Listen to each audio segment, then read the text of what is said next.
So today I'm hiking to a place called the Crack at Wet Beaver Creek. I'll give you a minute to stop laughing. The trail is actually called the Bell Trail, and I believe it was an old road that settlers used to use in order to drive sheep and cattle and livestock and things from the Mogollon Rim down into the valley, down to the Verde Valley. So we're in Arizona, of course, and the Bell Trail is very easy to get to. It's a popular trail. You take I-17, which runs between Phoenix and Flagstaff, and the exit that you would take in order to get to Sedona off of I-17, I think that's for 179. You get off at that exit, but instead of going towards Sedona, you go to the east. And it's about 3 miles to the trailhead. It's a paved road, a little windy, not too bad. Paved road. And the trail is going to be about 4 miles to get to a place called the Crack. So, should be interesting.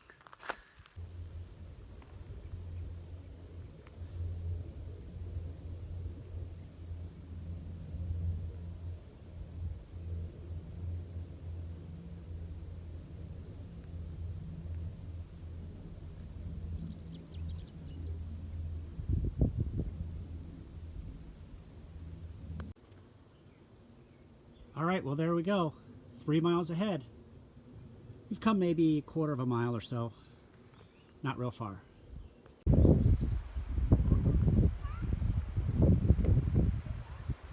This is kind of our first real glimpse of the creek. This is Wet Beaver Creek. We are in the Wet Beaver Creek Wilderness. Now the trail kind of stays up here a little bit above the creek, so we don't really walk down in the creek or in the shade. We're kind of in the hot area, but if you wanted to venture down to the creek at different points in order to maybe get wet a little bit, cool off, you could. It's not very far away. You just have to go down this hillside, and it's down there in the trees.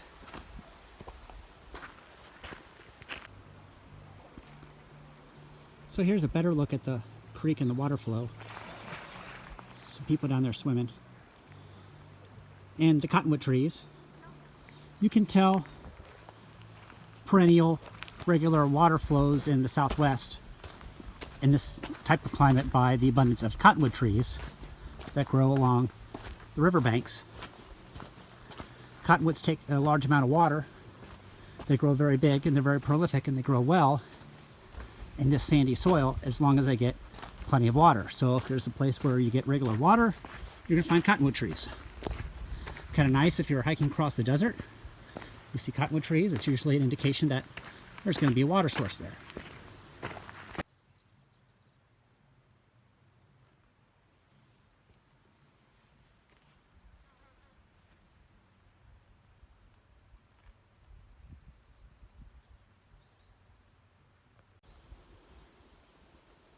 So there are a few other trails that junction off of the Bell Trail. Here's the Bell Trail going to the left. This trail over here is called the Weir Trail.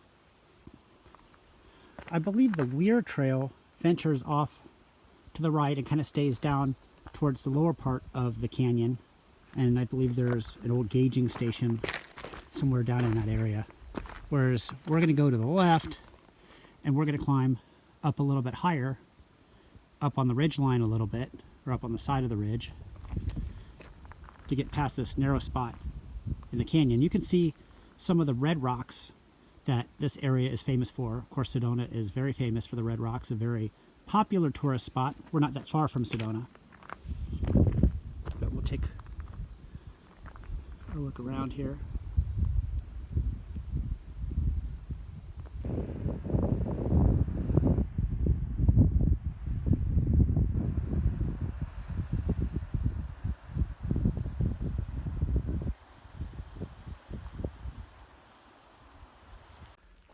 So I first heard about this trail from a guy that I used to work with, 20 years ago or so, and he grew up in this area, and so he was familiar with the local spots, and as kids, teenagers, young adults, this was a great spot to go get away on a hot summer's day.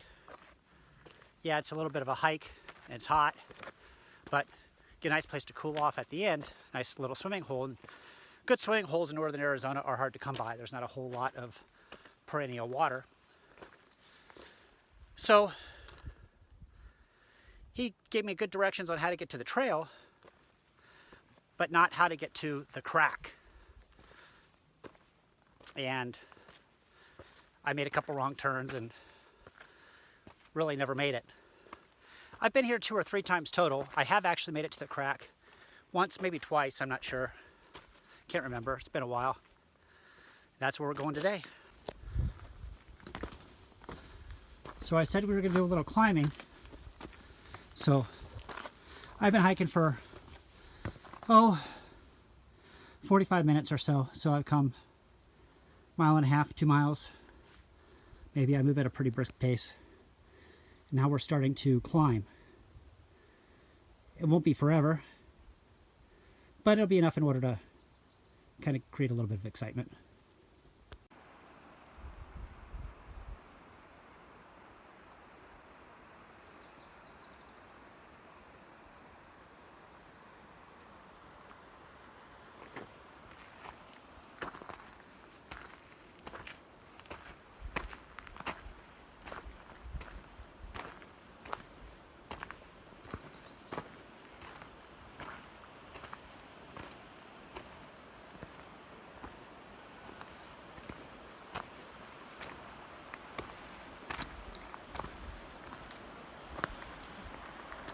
Down there is that gauging station I was talking about earlier.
This plant here is a succulent and it's known as a century plant. Not that it lives 100 years, but it does live, I don't know, I guess around 20 to 30 years or so. And most of the time of its life, it's grown out of its base like that, with big succulent leaves. And then when it matures, it puts up this big stalk and flowers and blooms in the spring, and then it dies. The natives used to cut this down and roast them like asparagus. Never tried it. Wonder how it tastes. These are called ocotillos. You find them in the desert regions of Arizona. And they grow these big spiny branches like this. And in a good wet year in the spring, they'll bloom. You see this one's got, get leaves. This one's got a few leaves. And at the top you see where it's bloomed. Then the blooms die, it dries up, and it goes dormant, basically. And then the leaves all fall off until the next rainy season. The natives used to use these a lot, as well as the settlers, for making fence posts, thatched roofs, things of that nature.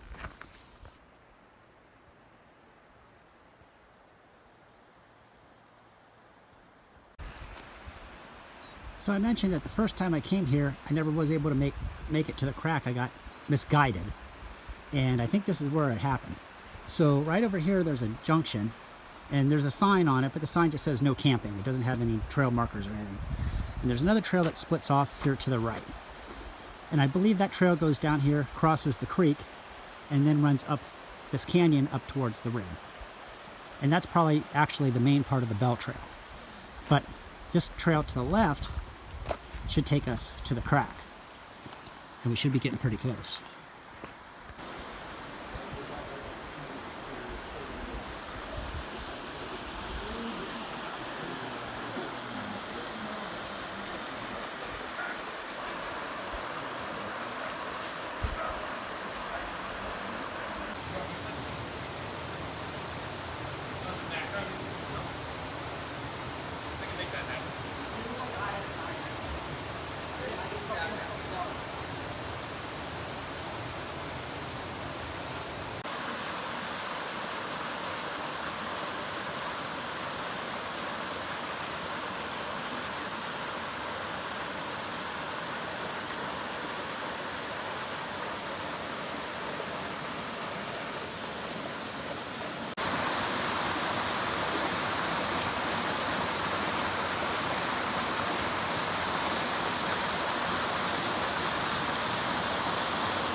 So this is the crack.